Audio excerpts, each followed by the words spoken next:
क्या पाकिस्तान खित्ते की सबसे बड़ी कशीदगी को ख़त्म करने का सबब बनने जा रहा है? इस्लामाबाद से एक ऐसी खबर सामने आई है जिसने आलमी सफारती हलकों में तहलका मचा दिया है और हर खास व आम की तवज्जो अपनी जानिब मबजूल कर ली है। सरकारी टेलीविजन चैनल पीटीवी न्यूज़ की रिपोर्ट के मुताबिक अमरीका और ईरान के आला सतही वफूद के दरमियान इस्लामाबाद में बालाखिर बराह रास्त मुज़ाकरात का आगाज़ हो चुका है। ये एक ऐसी गैर मुतवक्के और खुशाइन पेशरफ्त है जिसका कई सालों से आलमी बरादरी शिद्दत से इंतजार कर रही थी। अमरीकी वफ़द की क़यादत इंतहाई अहमियत की हामिल शख्सियत अमरीकी नायब सदर जेडी वैंस कर रहे हैं और उनके हमराह साबिक़ अमरीकी सदर डोनाल्ड ट्रंप के दामाद जैरेड किश्नर भी मौजूद हैं। ईरानी वफ़द भी अपने आला तरीन सफारती अहलकारों और नुमाइंदों के साथ इस कलीदी मुलाकात में शरीक है।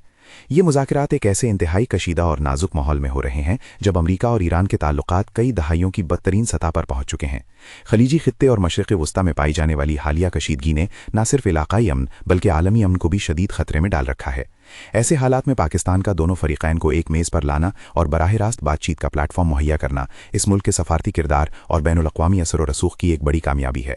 मुबस्सिरीन और तज्ज़ियाकारों का ख्याल है कि इन मुज़ाकरात से न सिर्फ दोनों ममालिक के ताल्लुकात में बेहतरी और बर्फ़ पिघलने की उम्मीद है बल्कि खित्ते में देरपा अमन व इस्तेहकाम की नई राहें भी खुल सकती हैं। ये इक़दाम पाकिस्तान की जानिब से आलमी अमन के फ़रोग़ की कोशिशों का एक वाज़ेह आगाज़ है। अब देखना यह है कि अमरीका और ईरान के दरमियान होने वाले ये बराह रास्त और तारीख़ी मुज़ाकरात क्या मुस्बत रंग लाते हैं। क्या ये खित्ते में पाई जाने वाली तवील कशीदगी को कम करने में कामयाब होंगे और इसके दूर रस इलाकाई व आलमी असरात क्या मुरतब होंगे? हम आपको इस अहम पेशरफ्त की हर ताज़ा तरीन तफसील से आगाह करते रहेंगे।